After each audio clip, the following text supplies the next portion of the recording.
How effective is the combination of your main product and the ancillary text? Well, I think that we used the same colour theme throughout all our products. As the poster, we used yellow from the text and the reds of the brick wall and stuff like that. And then on the magazine, we used the red and the yellow again. And I think it was effective how we used the same title mixed up in like the same colour and things like that throughout every single. It shows we're consistent. Product. Yeah. It shows we're consistent, but it also tells the reader, like the viewer, that this is our film, and they might see the poster somewhere, and then go into a shop. They see the magazine, say, "Oh, I've seen that title before. Let me have a look. See, I'm intrigued." Yeah. And then even in our trailer, we used the same font for our title at the end of the trailer when we mixed it up.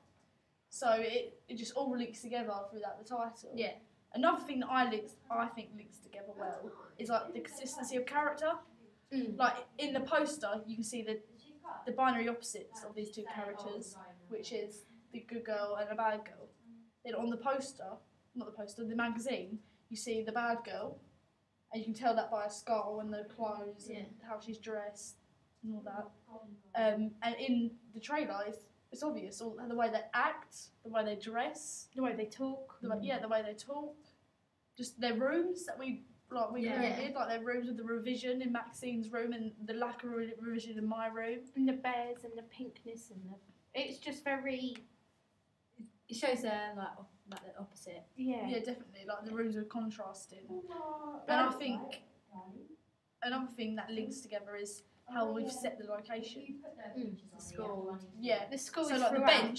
them benches are typical for an English school, aren't they? Yeah. So you can tell that's in a school. Brick walls with brick buildings. School. Yeah, which allows the target audience to relate to And that again is the linked setting and the character. And that again is linked between the poster and the magazine, which is not very conventional. It's not conventional, but we used it because they were the best pictures and the brilliant lighting that we both had for both of them, and they clearly links together.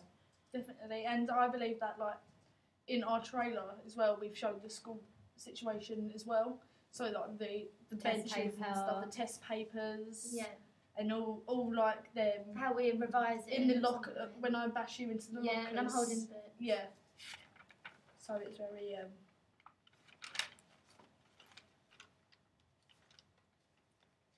Both the magazine and the poster have doodles on it.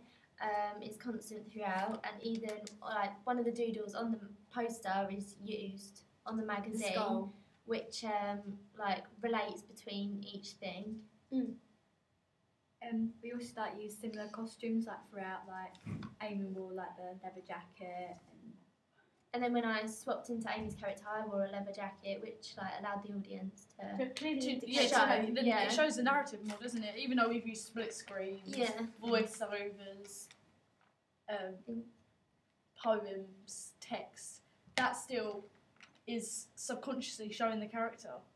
Yeah, and it indicates the storyline really well. And even when she was in a leather jacket, we did the same moves. We were acting differently as well, so it just really signifies the narrative. And the wink, the when wink. you wink to the front, that will allow the audience to understand more. Also, the way that we used you throughout the whole of the products, that you were on the poster in the magazine, shows that you were one of the main characters, and it really links it all together. Yeah. Because sometimes when they put one person on the poster and then a different one on the magazine, it doesn't really link as well, which is why because you think you recognise my face, and during our planning process, we said that on my character, because we did like our magazine picture best of my character, we said that I would be the popular star that people know more. Yeah. So that makes people want to buy the magazine, the film, go out to see the cinema, because if you see a film advertised with Johnny Depp in it, you automatically think it's good because he's a good actor and people like him. And also you're more likely to be the likeable character out of the two of you because they can more relate to you, whereas the geeky type girls are normally the ones you mostly relate to. It's like as well, like when we were discussing our film, because obviously we need to discuss the whole film before we did the trailer, we discovered through our planning that the girl that is meant to be bad has got more emotional problems in her life. Yeah, and same with the geek, and that means and that's like a journey that they're both having, and then the audience can go through the journey with them. But then we also did the second magazine cover with me on the front, and so which makes if the audience sees both of the covers and then see the poster, then they can choose. They're gonna be more enticed. Yeah, definitely.